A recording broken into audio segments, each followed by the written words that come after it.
desliga. Põe no modo avião. Mas no avião vai? Vai.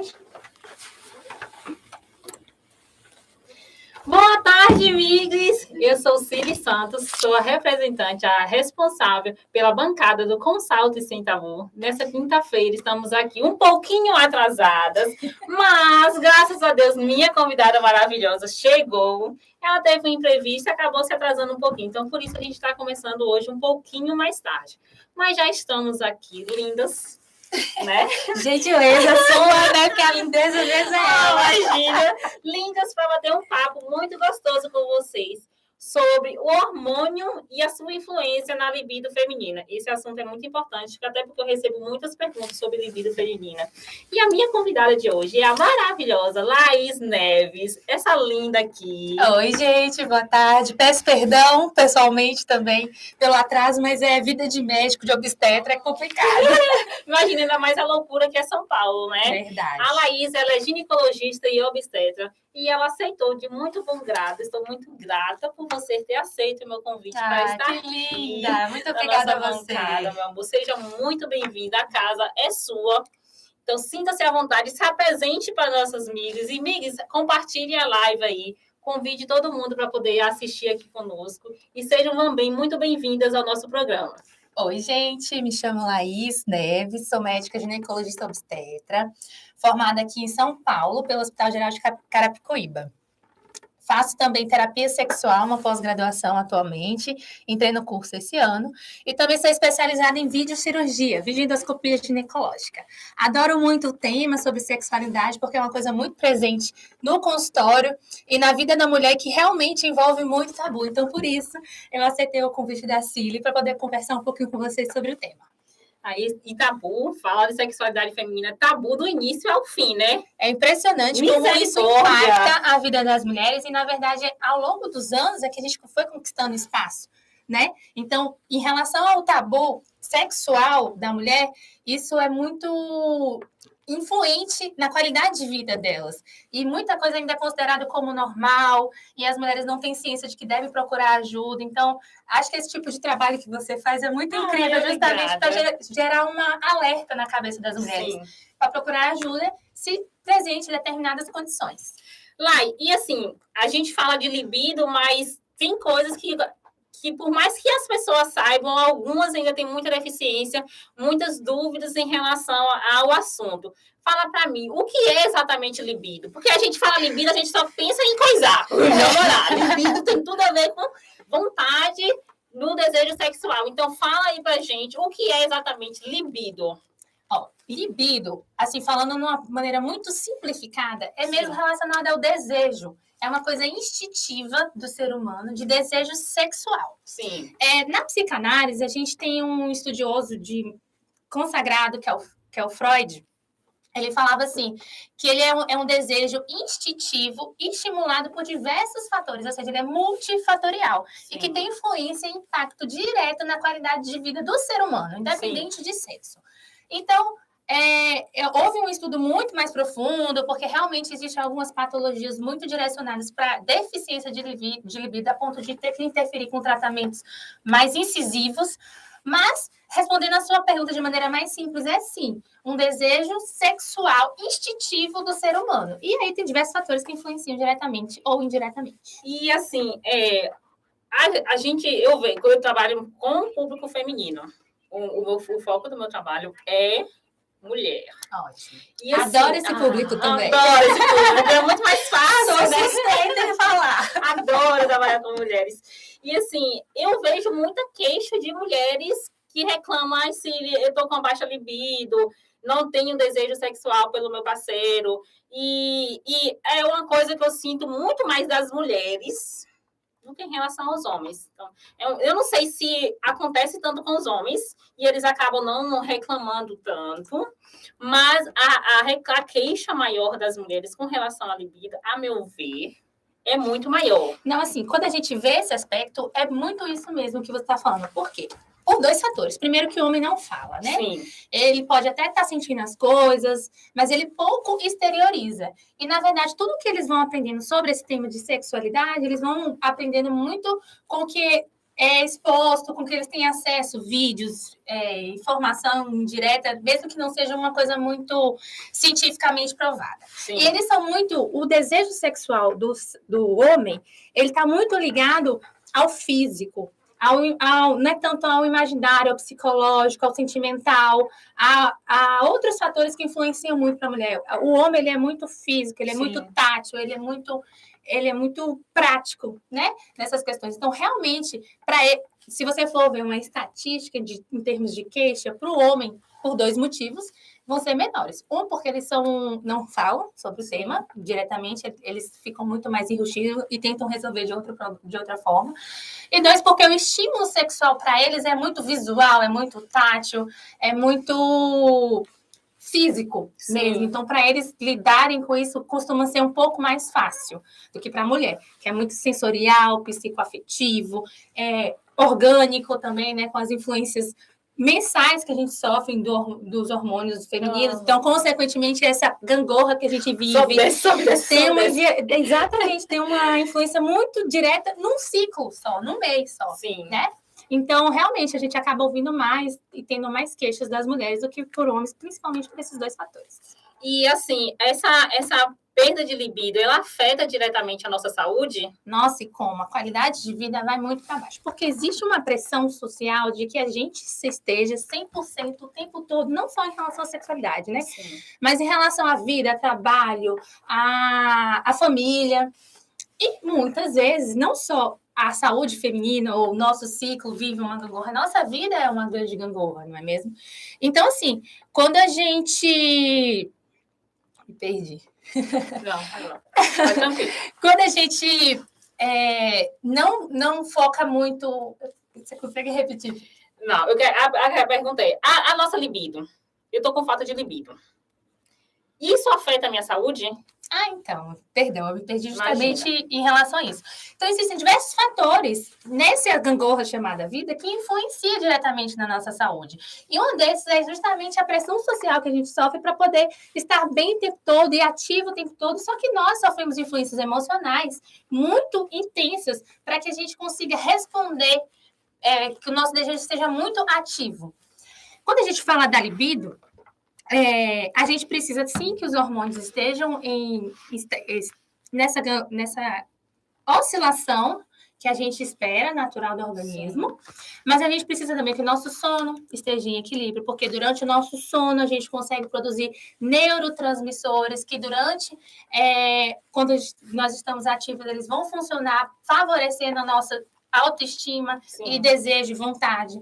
A gente precisa ter uma alimentação balanceada, porque uma alimentação balanceada diminui fatores inflamatórios e, consequentemente, melhora o funcionamento dos nossos hormônios e, consequentemente, melhora a nossa libido, nosso desejo. A gente precisa ter uma atividade física em dia, porque é outra coisa que elimina o estresse, que é um fator depressor do nosso sistema nervoso central e, consequentemente, depressor dos hormônios, depressor da nossa vontade, da nossa disposição. Então, sim, quando a gente está com a libido baixa, todos esses fatores orgânicos e psicoafetivos estão diretamente para baixo e, consequentemente, vira uma bola de neve. Não tem desejo, não tem libido, não procura o parceiro, começa a se achar feia, começa a engordar, e aí vira aquela bola de neve. Eu já ia falar isso. Que fica bem complicado. Se você está em um relacionamento, né? Porque se você está no relacionamento, a cobrança com relação à sua libido é muito maior. Eu sou solteira, então não tem ninguém lá cobrando a minha libido, né? O Ciliane, né? Não tem essa cobrança, né, Lai?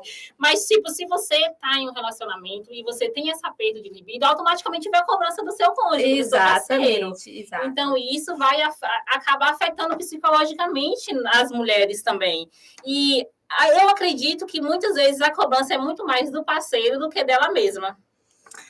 Na verdade, essa cobrança do parceiro existe justamente porque, para eles, o ativar é muito mais fácil. Sim. Eu costumo falar muito nas minhas publicações do Instagram que a gente precisa... Não existe um timer feminino perfeito para a gente atingir uma vontade ou clímax, né?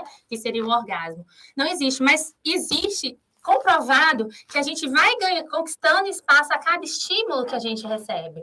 Então, se existe um desejo por parte do homem, eu sempre oriento que se tenha paciência, tanto o homem, para poder encontrar os caminhos para ativar esses gatilhos e a mulher chegar no seu timer a ponto de sempre procurá-lo. E oriento também o autoconhecimento da mulher. Sim. É muito, muito importante a mulher perceber o que estimula ela. O que estimula a Laís é diferente do que estimula a Sil, que é diferente que vai estimular tantas outras mulheres.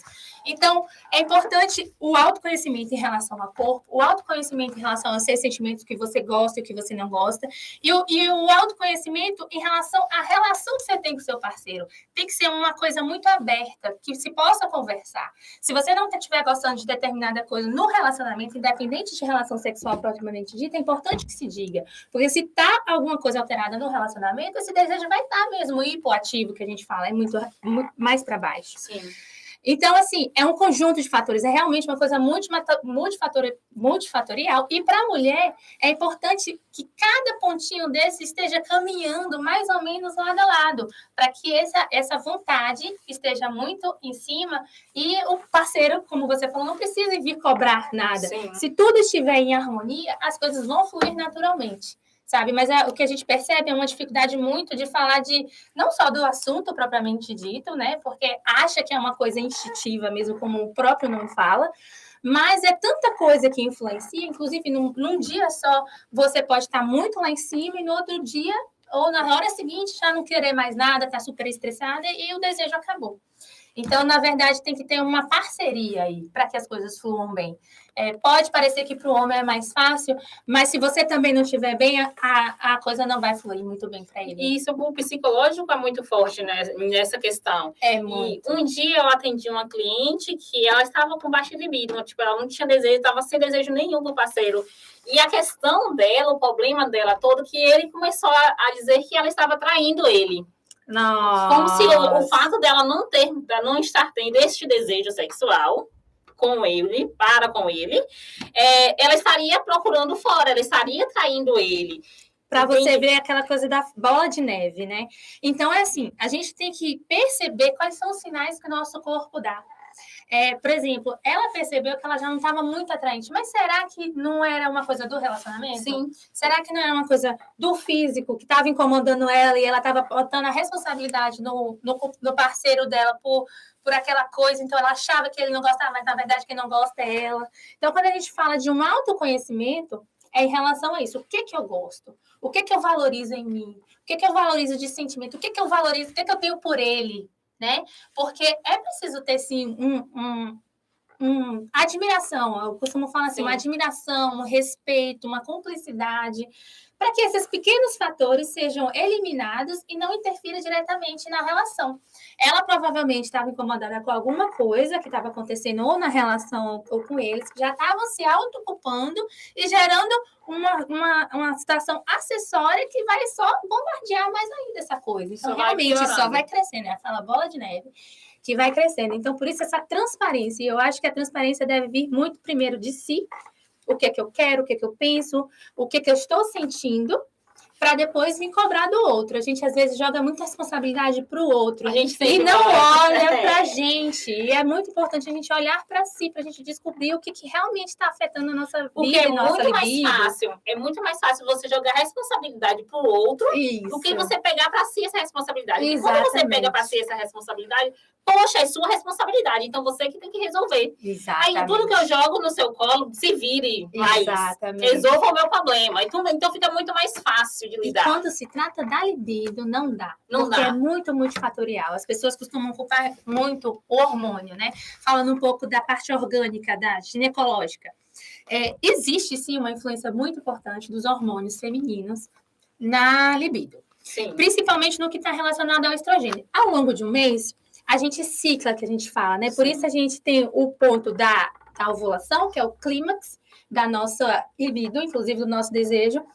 Depois que a gente tem essa ovulação, a gente cai, o estrogênio cai de maneira vertiginosa e vem outros hormônios atuando, como a baixa da ocitocina, a baixa do estrogênio. Então, esses fatores vão influenciar, sim, na nossa libido ao longo do mês. Só que é o seguinte, se você tem um fator que não é controlável, que é a nossa ciclagem, né? Você tem que agir a favor do seu ciclo. Por exemplo, a gente, antes da ovulação, a gente realmente está com um pico de estrogênio, então, consequentemente, a gente vai ovular e a nossa natureza está ali para justamente procriar. Por isso que você tem um desejo um pouco maior. Então, vamos tentar usar esse momento a favor da gente? Vamos ver que nesse momento, se eu melhorar a minha relação com meu esposo, se eu melhorar meu sono, eu vou ter um pico bom de libido, de desejo, de querer? Porque se eu observar isso, se eu estiver bem no meu período mais galáctico, assim, mais explosivo do meu ciclo, significa que não é muito orgânico. Sim. É muito mais os outros fatores, como, por exemplo, o relacionamento. Então, é uma coisa que a gente tem que aprender a ver, estudar essa ciclagem que a gente tem ao longo do mês, que é favorável ou não. No período de estresse pós-menstruação, nossos hormônios estão lá embaixo. Então, é natural que a gente esteja um pouco menos procuradora, né? Sim. Procurando parceiro, querendo estimular e disposta, enfim.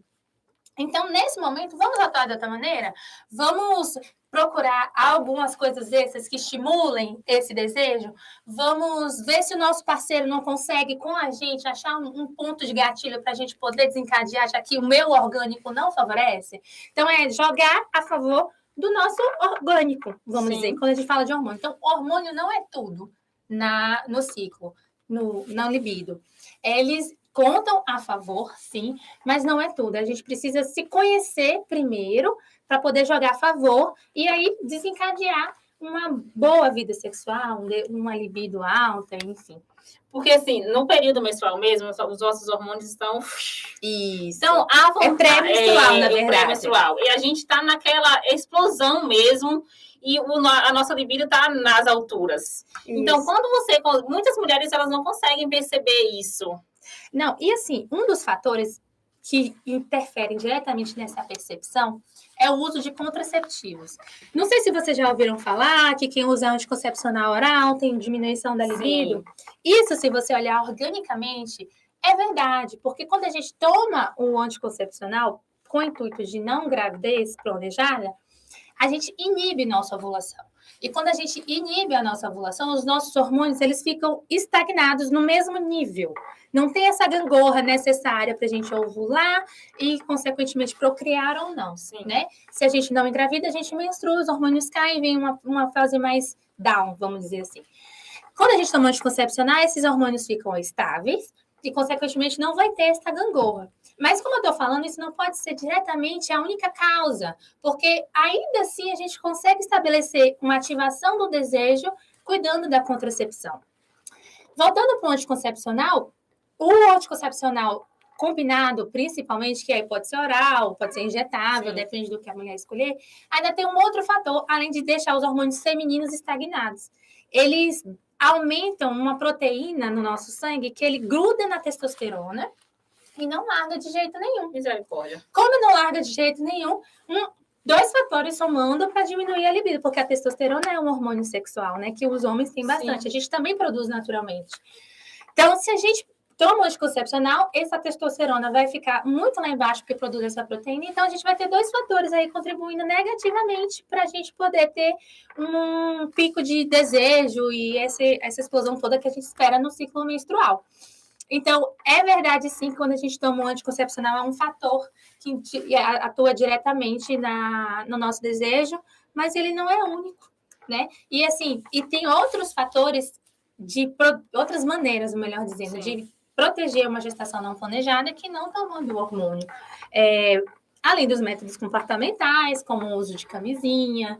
Eu sou a favor, muito a favor, gente, do uso de camisinha. Não, e é importante, independente da libido e de contracepção, porque é o único método que garante a não transmissão de doenças sexualmente. E assim, eu nunca tomei anticoncepcional com o intuito de prevenir uma gestação. Eu tomei anticoncepcional por um período por conta do problema de cólica que eu tinha. Entendi. Mas odiei o processo, foi horrível, então eu não tomo anticoncepcional. E essa questão do anticoncepcional e a camisinha, entra aí um fato que eu acredito que seja muito bom para as mulheres, até para poder fazer assim, você tem sim que usar a camisinha, porque a gente precisa bater muito nessa tecla. Que eu vi uma pesquisa que que os jovens hoje em dia, eles não usam preservativo, eles não usam a camisinha como uma forma de prevenção de doenças. Então, assim, você usa o contraceptivo, beleza, o anticoncepcional, mas diz que não. Vai dar uma asinha com cara, não usa o anticoncepcional, amor, não toma. Então, é só a camisinha aqui para poder prevenir uma possível gestação. E assim, não confie também em um método que os Sim. adolescentes principalmente usam, é o coito interrompido. Ai, não vou gente.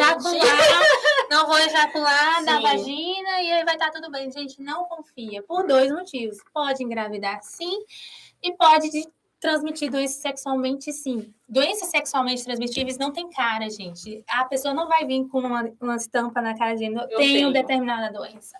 Então, acho que é muito uma autorresponsabilização. É preciso, sim, usar por consciência, por cuidado com a saúde, sabe? Sim. É uma forma de autocuidado. É porque, assim, eu percebo, com a leitura que eu fiz dessa pesquisa lá que tinha, eu percebi assim que o medo do jovem hoje é muito mais gerado ter uma gestação do que uma doença. Exatamente, Cília. E isso é preocupante demais. Isso é preocupante demais. E assim, voltando para esse ponto da camisinha que a gente falou, é uma coisa muito disponível. Informação sobre doença sexualmente está aí o tempo inteiro, é campanha o tempo inteiro. No carnaval, então, nem se fala, né? Então, não é porque eu não tenho dinheiro, não é porque eu não tenho informação. Eu acho que é muito um tabu, né? Voltando aqui ao nosso tema central, é um tabu que existe em relação a isso e não tem como atrapalhar se tudo for bem planejado, programado. Acho que às vezes a gente leva as coisas muito de qualquer jeito. Não, eu tenho que iniciar minha vida sexual. Não, eu tenho que ter tantas relações sexuais no mês para estar tudo bem. Mas se a gente... isso não existe, né? Cada ser é muito individual. E, assim, uma vez que a gente programa um alto bem-estar, esses tabus em relação a não vou usar porque atrapalha, eu não vou usar porque eu não gosto, meu parceiro não gosta. Aí, acho que essas coisas caem por terra e as coisas fluem melhor. O desejo, o próprio ato, a frequência, né? É porque quando você vai para uma relação com um parceiro e você fala assim, não, eu quero usar camisinha, e esse parceiro, ele aceita, e isso é uma forma de você perceber que esse parceiro, ele também tem um respeito por você. Exatamente. Você foi para um ponto maravilhoso. É respeito. O sexo é respeito, gente. Então, se eu falo pro meu parceiro, não, eu não vou fazer sem camisinha. Aí ele fala assim, eu não tenho camisinha. Olha, eu tenho na bolsa. Isso. Ou não, aí você aceita, beleza, você aceitou. Mas se você diz que não, ele insiste, você diz que não, e ele continua insistindo, ele está te desrespeitando. Então, é uma coisa que você traz para si e fala assim, não, esse cara é o cara que eu quero continuar, é o cara que eu quero ter um outro tipo de relacionamento, porque ele já não te respeitou no básico ali, que é algo básico você ir para uma relação protegida. Questão de saúde, isso, né? Gente, e a gente só se arrepende depois que acontece. Então, eu acho que não vale pagar para ver. Não vale, gente. Não vale. E quando se trata de doença, a gente está muito bem, muito feliz, mas quando se trata de doença, ainda mais doenças sexualmente transmissíveis, e sexo já é um tabu. Imagine você com uma doença sexualmente transmissível. As pessoas, queiram ou não, vão te julgar por isso. Vira uma bola de neve, é uma coisa muito, muito além. Então, prevenir é sempre o melhor remédio. Prevenção sempre será o melhor remédio. Eu costumo falar que promoção de saúde, isso é uma forma de promover a saúde. Você tá protegido e com bem-estar em dia, sabe? Tranquilo, consciência tranquila. Bem por aí. É melhor você deitar com a consciência pensando, eu fiz o certo, eu usei camisinha, tudo certinho, do que você deitar e pensar, meu Deus, que merda que eu fiz. Isso. Então, assim, existem métodos que atrapalham a libido? Existem. Como, por exemplo, o anticoncepcional oral ou o combinado, que tem o injetável, como eu falei, e tem os que não vão ter interferência nenhuma. Quais são esses? Se você acha o que não tem interferência nenhuma, são os comportamentais. Por exemplo, um deles é medir a temperatura corporal no período da ovulação. É muito nifícil, então não é uma coisa que a gente recomenda. Nunca nem ouvi falar disso. Existe. Quando a gente está para ovular, a gente aumenta um pouco, acho que 0,3 graus de temperatura do nosso corpo. Então, se você tiver uma medida bem certeira da sua temperatura ao longo dos meses, você vai conseguir ter esse autoconhecimento. Mas já é uma coisa que não se usa muito. Outra coisa é a tal da tabelinha. A tabelinha. A tabelinha. Existe um período fértil, existe o tal do período fértil da mulher, que realmente a gente só ovula, a gente tem um determinado período no mês que é o que a gente tem chance de engravidar. Sim. O resto do período, não. Vamos imaginar que a mulher tem um ciclo de 28 dias. Mais ou menos ali, entre o 13º, 12º até o 15º dia, vai ser o período, ou seja, no meio dos 28 dias, né, vai ser o período que ela vai estar ovulando. Então, durante esse período, não tem relação sexual. É muito efetivo se você tem esse conhecimento. Muito não. A taxa, o índice de falha dele jura em torno de 10%. É pouco, mas quando a gente olha um método contraceptivo como o DIU, a taxa de falha é de 0,05%. Então, quando a gente fala 10%, é muito. Para uma taxa de natalidade, a gente considera muito. Mas existe esse método comportamental. Os que a gente mais gosta de recomendar é aquele que é mais efetivo para paciente, para pessoa, para mulher. Existem mulheres que conseguem ter esse controle perfeito do ciclo, conhece perfeitamente, sabe que vai ovular naquele período, consegue ficar em abstinência naquele período e segue a vida. Então, para ela, o índice de falha vai ser baixíssimo. Mas se você não tem, como você me confessou aqui, não sabe nem como calcula, então esse não é o método para você. Então, para a gente não mexer nos seus hormônios e garantir um planejamento familiar que a gente fala, ou seja, a gravidez não planejada, a gente tem o DIU de cobre, que é não hormonal, e o DIU hormonal, só que ele interfere menos na libido, porque ele cai menos na corrente sanguínea. Então, são os dispositivos intrauterinos. DIUs significa isso, dispositivo intrauterino. Inclusive, os hormonais, a gente chama de dispositivo liberador de hormônio, SIL, né? É do inglês. Sim. Então, a gente considera esses dois os que menos influenciam na nossa libido, porque eles caem mesmo na nossa corrente sanguínea e, consequentemente, não interferem tanto quanto outros que a gente engole e cai na nossa corrente sanguínea como um todo, na libido, né? Então, respondendo assim, quais são os mais efetivos pensando em não gravidez e não influência no hormônio? Os dispositivos intrauterinos, seja eles liberadores de hormônio ou não. Aí, a gente falando de anticoncepcional. Tem lá... Nem estava aqui no roteiro, mas vou te perguntar. Fala. Por que as pessoas tomam igual tomam água? Pílula do dia seguinte. Pílula do dia seguinte. Vou te contar duas coisas que eu acho muito importantes sobre esse tema, que eu falo também muito. Não é açúcar. Gente, não é, gente. Não é doce, não é doce que você tem que perder. Por quê? Primeiro, é uma dose muito alta de hormônio, tá? Justamente para a gente evitar uma ovulação se você estiver no período fértil. Tá? Então, não deve ser tomado, porque tudo que a gente toma em excesso vai ter uma repercussão clínica no seu organismo que pode, em algum momento, ser desfavorável. Então, o primeiro ponto é ruim porque é uma dose grande de hormônio e a gente não sabe qual vai ser a repercussão no seu organismo de maneira recorrente. Sim. E a segunda coisa passa a diminuir a sua efetividade à medida que você vai tomando com frequência. Por quê?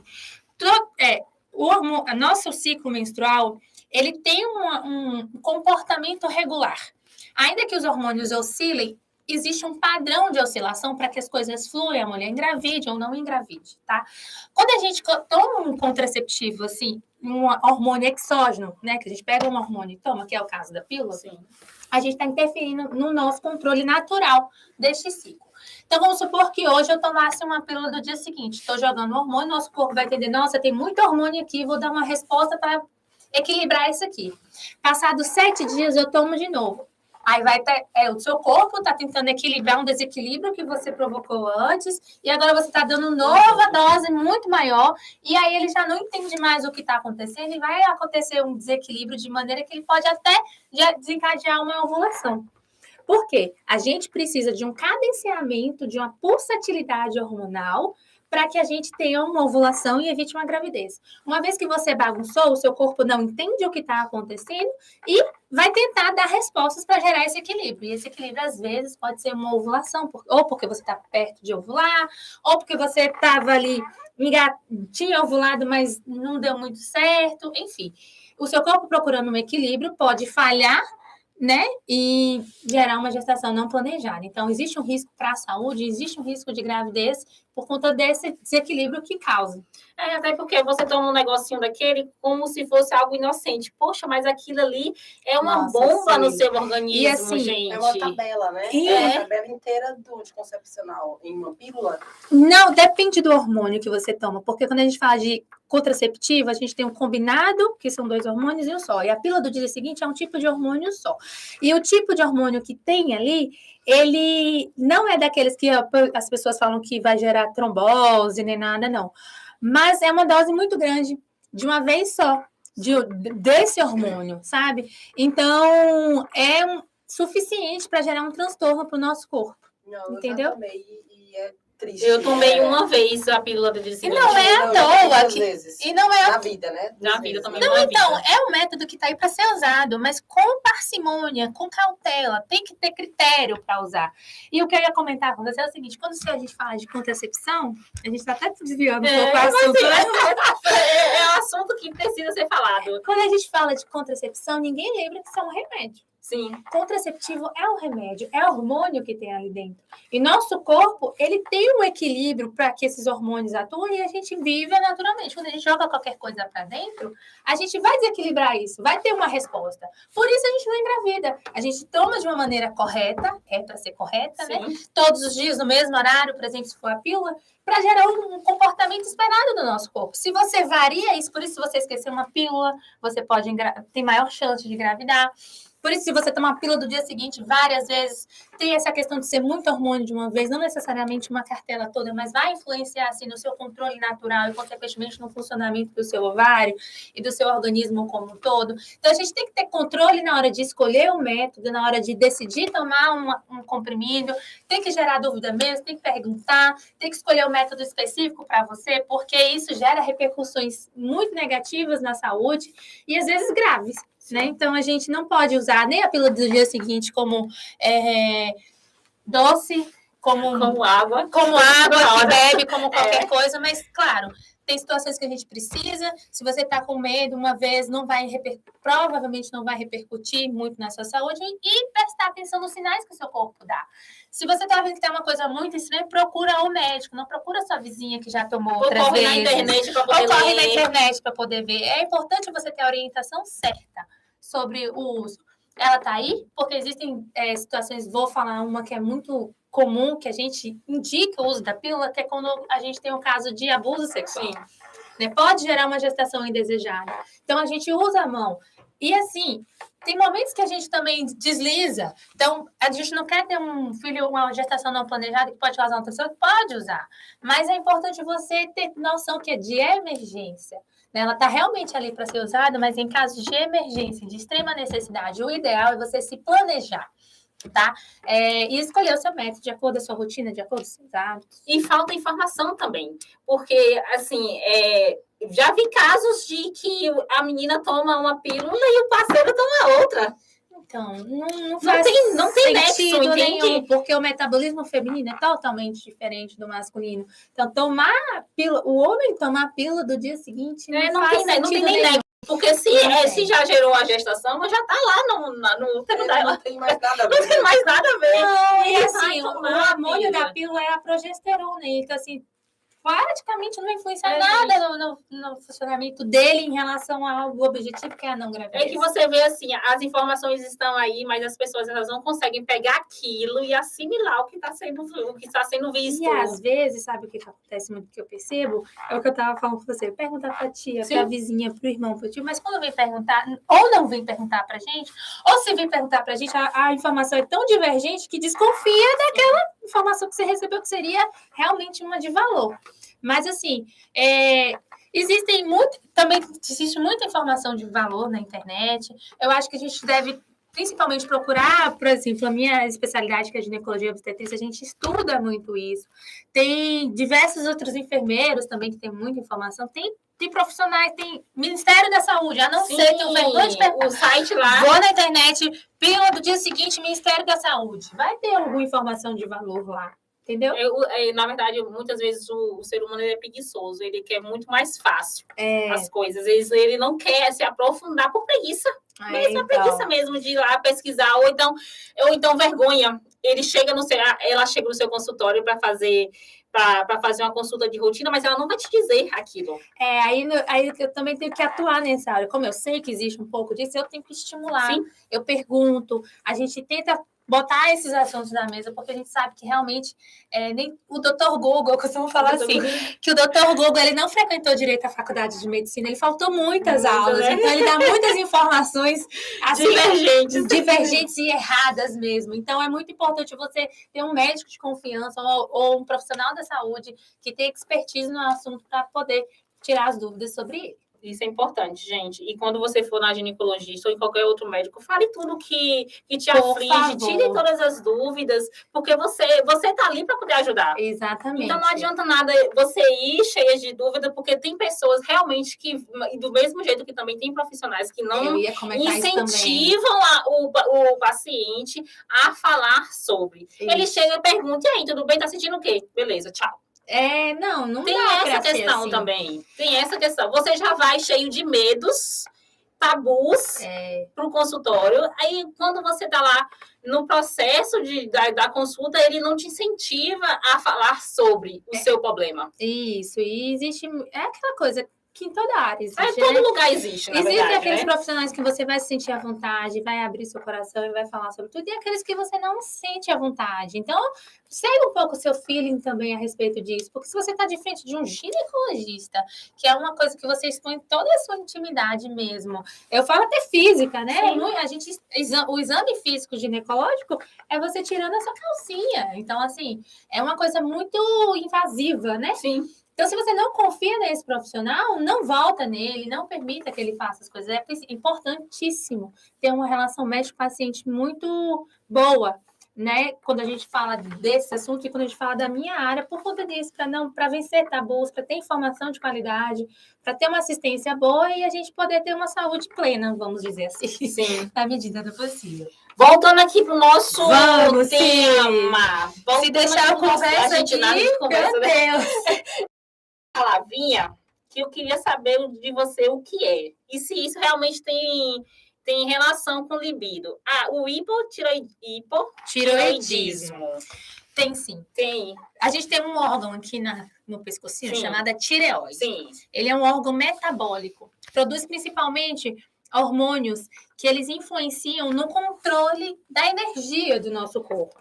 Então, por exemplo, se ele está com a produção, nossa tireoide produz pouca quantidade de hormônio, a gente pode desenvolver essa patologia que você chamou, essa doença chamada hipotireoidismo. Consequentemente, nosso corpo vai economizar energia para ter o funcionamento dele. Vai ter diminuição do metabolismo, então a tendência é engordar, vai ter diminuição da função cardíaca, vai ter a diminuição dos nossos neurotransmissores para deixar a gente ativo e atento para realizar, então a gente vai ter uma sonolência. Nossas unhas vão começar a ficar frágeis, nosso cabelo pode cair.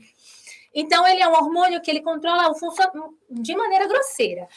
A energia que a gente direciona para o nosso corpo. E nossos ovários, que é quem está diretamente relacionada a um dos hormônios produtores que influenciam diretamente na libido, que é o estrogênio, e a testosterona nossa também vem de lá, eles não são órgãos, vamos dizer assim, prioritários. Ele vai preferir, sei lá, o coração, do que os nossos ovários para funcionar bem. Então, consequentemente, ele vai diminuir a produção hormonal dele. Então, consequentemente, se os ovários não funcionam bem, não vai produzir os hormônios bem, consequentemente, a libido vai estar de baixa, aí pode gerar um processo de infertilidade, e aí vem toda a consequência da diminuição do hormônio da tireoide, que é o quê? Você tem um metabolismo baixo, você começa a engordar, você dorme demais, aí vem um processo que você já não vai procurar o seu parceiro, aí você está engordando, você já começa a afetar o psicológico. Então, assim, a gente pode... Existe, sim, esse hormônio, esse órgão que controla o nosso metabolismo, as nossas energias, e os nossos ovários não é um hormônio, não é um órgão que vai ser favorecido se você tiver uma baixa dos hormônios da tireoide, se você tiver hipotireoidismo. Então, consequentemente, sim, sua libido vai estar baixa, você pode desenvolver sinais de infertilidade, isso pode desencadear uma bola de neve para a gente poder ter outros fatores que vão diminuir essa libido, como baixa autoestima, né? E por aí vai. Então, existe sim essa disfunção tireoidiana, não é diretamente para você ver quando a gente fala que a libido é multifatorial. Isso é muita coisa, né? A Muita gente pensa coisa. que é só uma coisinha aqui. A mulher costuma ser assim, né? eu tenho baixa libido, eu posso fazer isso, vai melhorar isso? Não. Aqueles Não é remédios assim. que vende na Não internet. existe milagre.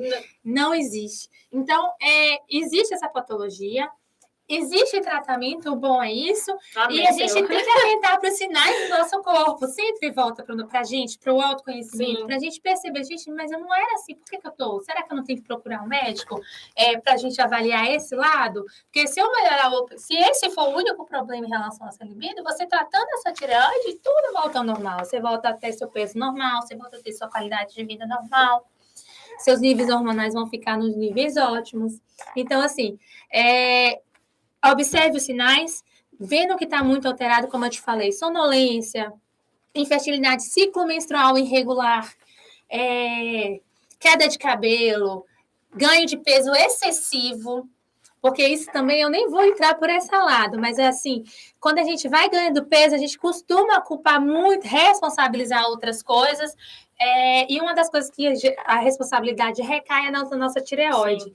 Mas será que é a mesma tireoide? Se só for esse fator que tá influenciando, ganhei peso, será que eu tenho um problema na tireoide? Não vou pensar. Tô comendo direito? Tô fazendo atividade física? Tô exagerando demais? Porque se eu tô comendo direito, tô fazendo atividade física, pode ser que seja a sua tireoide mesmo. Mas se eu tô exagerando demais desse lado, é bom eu entrar em equilíbrio de um lado para depois tentar pensar em uma disfunção orgânica. Claro, na dúvida, procure o seu médico, porque ele vai conseguir diagnosticar, independente se você tem uma qualidade de vida ou não, boa, ótima, vamos dizer assim, se você tem hipotireoidismo ou não. Através de um exame de sangue, a gente dosa esses hormônios produzidos na tireoide e vê o equilíbrio entre eles para determinar se você tem o hipotireoidismo e se você precisa de um tratamento para isso. E você falou sobre essa baixa nos hormônios. Eu tô com 36 anos. Jovenzíssima! 36 anos. Um baby. Uma baby. Quando é que eu vou sentir a necessidade? Quando é que eu vou poder fazer essa reposição hormonal? Porque vai chegar uma hora que eu vou necessitar disso. Então, é porque realmente você comentou de uma das patologias frequentes que diminui a libido. Sim. Só que existe uma fase da vida da mulher que naturalmente os nossos hormônios caem vertiginosamente. É a que conversa com o M?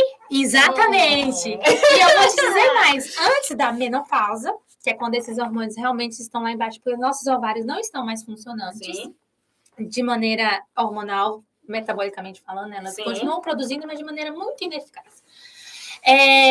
A fase pré-menopausa, ela também influencia diretamente nessa gangorra de hormônios, de maneira que vai ter, 6 meses que você vai ficar muito com esses hormônios baixos, mas ainda vai estar ali menstruando, ela é aquela fase que tá para chegar na menopausa e não chega nunca, você começa a sentir um monte de coisa, e que, consequentemente, pode até afetar na libido, porque vai ter os momentos muito baixos.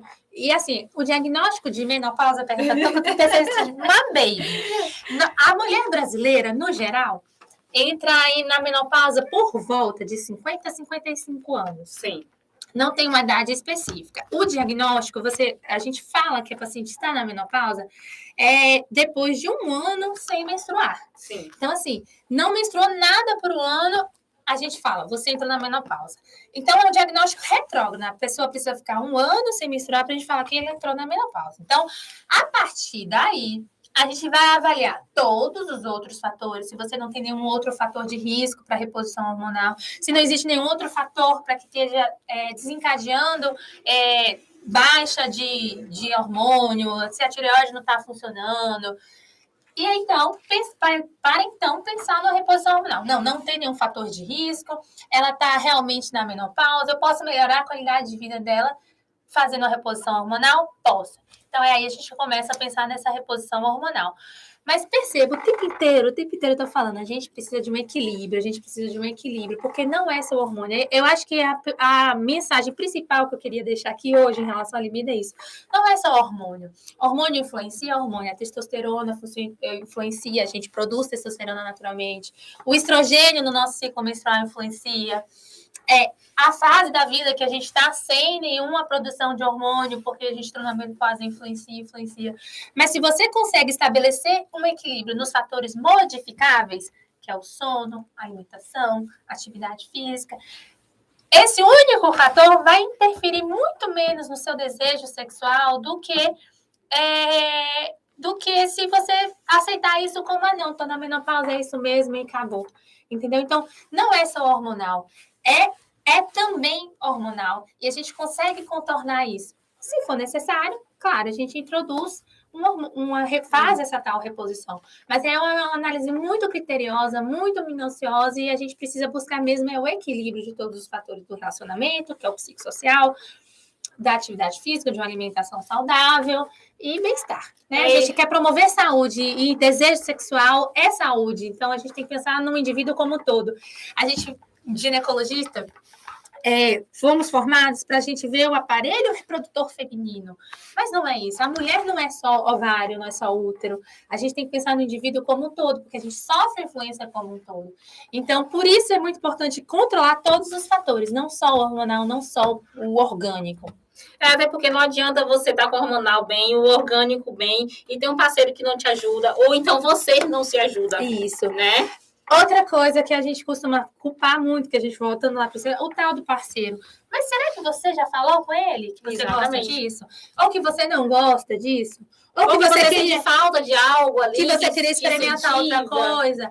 Ou que você, sei lá, ele faz uma coisa que não é bem legal, que você queria que fizesse isso. E vice-versa, tá? Ele também pode querer alguma coisa que você faça que vai ser muito bom para os dois. Sim. Então, é o equilíbrio dos fatores. Não eu sou muito fã do equilíbrio. Eu sempre falo que tudo que é demais é sobra. Então, a gente não quer a sobra. A gente quer exatamente ali que a balança esteja equilibrada, né? E não existe a fórmula mágica. A reposição hormonal não é a fórmula mágica. Eu costumo falar que a reposição hormonal, quando bem indicada, ela serve de uma bengala. A gente usa uma bengala, no geral, para quê? Para ajudar a gente a se locomover. Sim. Mas, se você, de repente, fizer uma fisioterapia, fazer uma atividade regular para movimentar determinado músculo. Não, eu acho que a minha perna que está ruim, então vou fazer um exercício para melhorar essa perna, vou pedir ajuda de um fisioterapeuta, de um psicólogo, de um médico, ginecologista. Daqui a pouco eu largo essa bengala. Sim. Daqui a pouco essa bengala não é necessária e eu vou caminhar sozinha.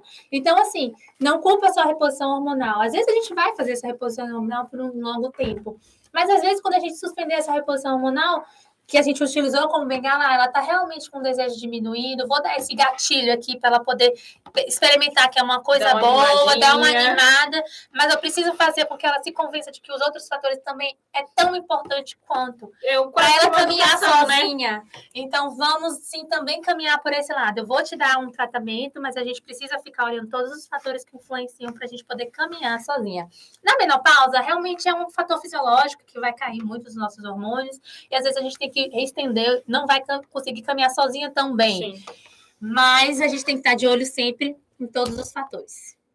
Meu amor, muito obrigada. Menina, peço desculpa pelo meu nervosismo. Ao longo do papo a gente vai saindo um pouquinho mais. Eu te falei, mas no papo a gente vai, ó. Mas foi incrível a experiência. Obrigada, a coisa fluiu muito naturalmente. Bom. Gente, é inicial essa experiência aqui. Vezes, gente, da próxima vez ela vai estar mais relaxada. Com menos intercorrências e a coisa vai fluir mais naturalmente. Foi maravilhoso, Espero ter ajudado. Muito, por favor, foi maravilhoso. Muito bom mesmo. Obrigada por você ter vindo. Obrigada por estar aqui conosco. Muito obrigada. Meninas, meus amores, obrigada pela presença de vocês. Lá, deixa aí suas redes sociais para o povo te seguir, para as meninas te seguirem. Gente, eu faço um trabalho também que nem a Cília faz maravilhosa de tentar conscientizar a mulher sobre saúde. Eu gosto de falar de promoção de saúde e promover o bem-estar da saúde da mulher em relação à sexual, em relação aos tabus que envolve. Eu promovo também um autoconhecimento, um gatilhozinho. Então, meu Instagram não tem nada de doutora, é @lsneves, S de novo. Pode me procurar lá, vocês logo vão me identificar. E vai ter muita informação legal, pode perguntar, pode mandar direct. Ela é super acessível, gente. Ela é super acessível, maravilhosa. Muito obrigada pela sua presença. Deus abençoe. Até a próxima. Até a próxima. Meninas, obrigada. Semana que vem estaremos aqui, se Deus quiser. Beijo no coração de vocês. Até a próxima. Seguiu o roteiro mesmo? Não, ela me deu o roteiro errado. Mentira, jura? Você, então, Não, ele entendeu deu. errado.